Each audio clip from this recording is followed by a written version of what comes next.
We've taken a few interesting looks at Tate's perspectives.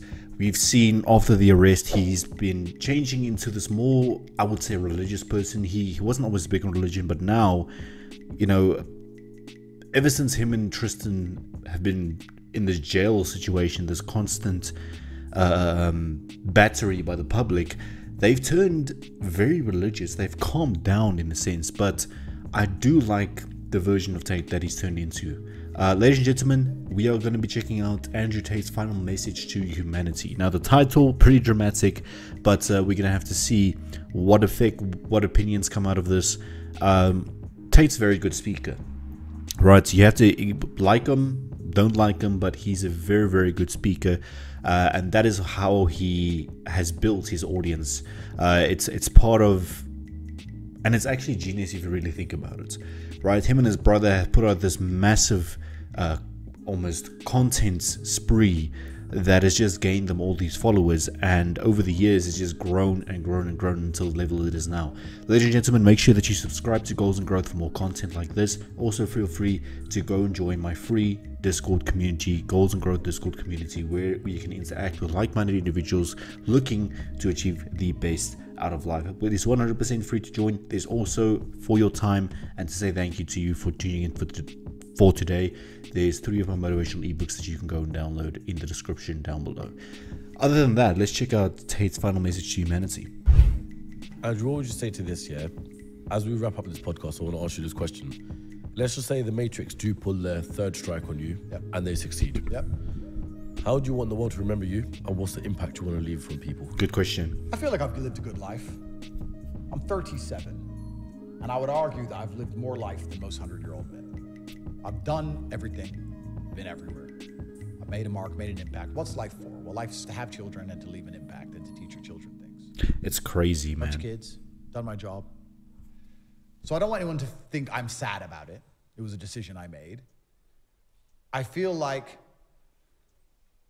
as a man, you should always live for something bigger than yourself. I feel like that the true masculine imperative is to find a battle worth fighting for. That's why men have always gone to war, and some men died. That's how it's always been for men. As a man, your life shouldn't be about quantity, it should be about quality. Correct. And trying to live as long as possible, but being that porridge goo in the middle is not as important as living a shorter amount of time and getting to be the T-bone steak. That's such an interesting. This is what I say, Matt. The way he just glues everything together. It just sounds so beautiful and so impactful. Saying that you don't want to be that porridge in the middle. You want to be the T-bone steak. You want to have an impactful life, despite it being hard, despite there being many challenges, because they will be. That is just how progress works. If you want progress, you have to go through pain. And that is the essence of what he's trying to say. But if you are satisfied with living an average life for 90 or 80 years, well, you do you. But to me, I've always related to him because I'm in the same struggle at the moment, not nearly at his level, not nearly, right? But I'm at that stage where I'm thinking I'm doing everything I can, but at the same time, I feel like I can do more. I don't know if you guys can relate to that. You feel like you're making progress, but you're also not making progress. You're not making enough progress. You're not being patient enough, even though you've been at it for years and years. So, ladies and gentlemen, this is why I say, put some respect on his name. You gotta like him or love him. The man has an impact, man. The man has an impact. So I want people to understand that I believed I was doing the right thing, and I'm not a perfect person, and perhaps I made some mistakes, but I believed I was doing the right thing at the time. And that I don't have any regrets about it. And that I would like people to learn from my example and live true to themselves. And I think that the world can be a beautiful place when you're true to yourself. I really think that a lot of depression and a lot of sadness and a lot of discontentment with consciousness comes from the very simple fact that most men are not true to themselves. And when I say that, I mean, I can say this in a funny way, or I can say this in a serious way. I'm going to choose. Give us both. I'm going to choose funny first. You want to fuck a bitch? Fuck a bitch, bro. I love her. I love my girlfriend with all my heart. Yeah, I want to fuck her today. And I fucked her. Boom. I don't love her. I love you. I fucked her. Sorry. Now, I can pretend I'm not supposed to want to do that. I can Yeah, pretend I don't want to do it. I can listen to my woman tell me that's wrong and then be told I'm immature and all this crap. I want to do what I want to do. If I want to tell a man to go away in a less polite way, I'll do it. If I want to fire a member of staff, I'll fire them on the spot. I don't care. I don't care. Because I know if I don't do what I want, the resentment inside of me eats away at me. And most men are living lives not doing what they want. Please understand. Very true. And I mean, that's the majority of men. That's the majority of young men today. They're doing what they need to do, not what they want to do. And I completely understand it. We are all, most of us are living that life, right? We have to provide. We have to not only provide for ourselves, but provide for our loved ones. So we have to do things that we don't necessarily want to do, right? We have to work jobs that we don't want to work. And I mean, the majority of you watching on the show want to work for yourselves. You want to do your own thing, but that takes sacrifice.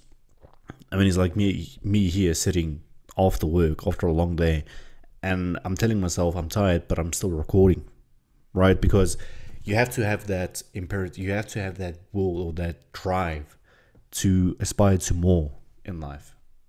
What did he say? Don't be the porridge, be the T-bone steak. It's going to take some effort to be the T-bone steak. They don't get to talk to the girls they want to talk to because they're not important enough. They don't get to hang around with the guys as often as they want because they have to work a job they don't like doing. They don't get to tell their woman to be quiet because she'll leave him. He doesn't get to tell his boss to go away because he'll get fired. Yeah. He just sits in his car, quiet and meek, filled with rage. And the best thing about... Let's help Palestine out right now. They need food, they need water, they need medical supplies. No other... Being rich and important, and I guess the truest way to be happy as a man is to be true to yourself, which is good and bad. I get to give to charity. I have a charity, TatePledge.com, and I donate millions of dollars a year to charity. Yeah, for the idiots saying he doesn't give back.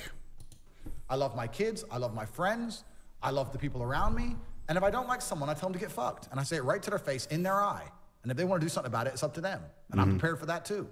And I get to live true to my masculine imperatives in all ways. I don't have to sit and be fake or lie or get along with someone. It real. I keep it real. And that is why so many men are unhappy today. They don't get to keep it real. Yeah. Bro, you know what I find truly amazing? There are men out there who are afraid to tell their own woman, leave me alone, I'm busy. Because she'll give him a headache. Don't talk to me that way. And he's like, oh, babe, please let me just work now. No, I'm working. Leave me alone. Correct. But if you have the correct partner, she'll understand that. If you choose the right woman, she'll understand that, when she meets you, you will like this. There's no reason for you to change. There's no reason for you to deviate from your goals. If you have the particular goal, and the same goes with her, if she has those goals, you let her achieve them. Right? But it's a compromise. It's obviously going to be hard. It's going to be a compromise, but it's essential in building that relationship. I love you very much, but I'm working. Leave me alone. Correct. There are men who don't even get to be a man in their own house.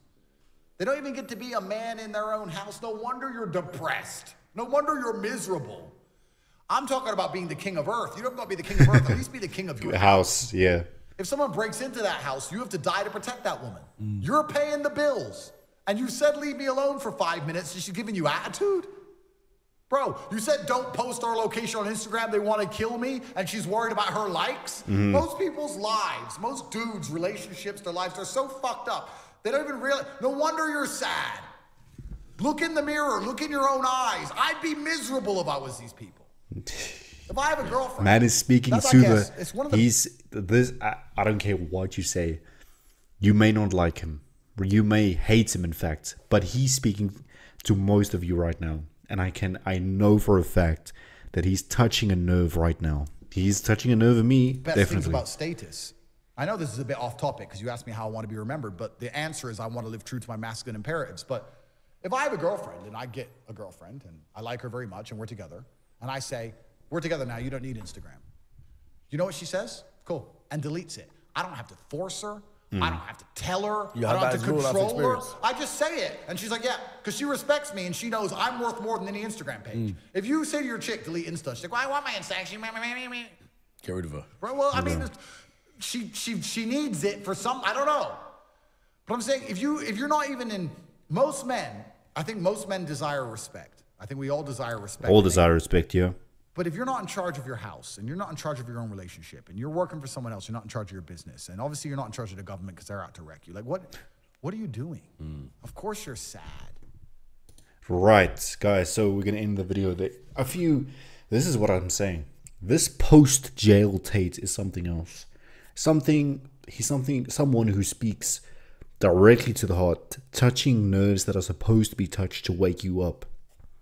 At the same time, man, irrespective of what he says, you do you, but make sure that what you do currently are aligned with your goals. Make sure what you do currently are really and truly making you happy inside. It's not always going to be easy, but at the end of the day, it will always be worth it. Ladies and gentlemen, make sure you subscribe to the channel. My name is Estian, and I'll see you next time.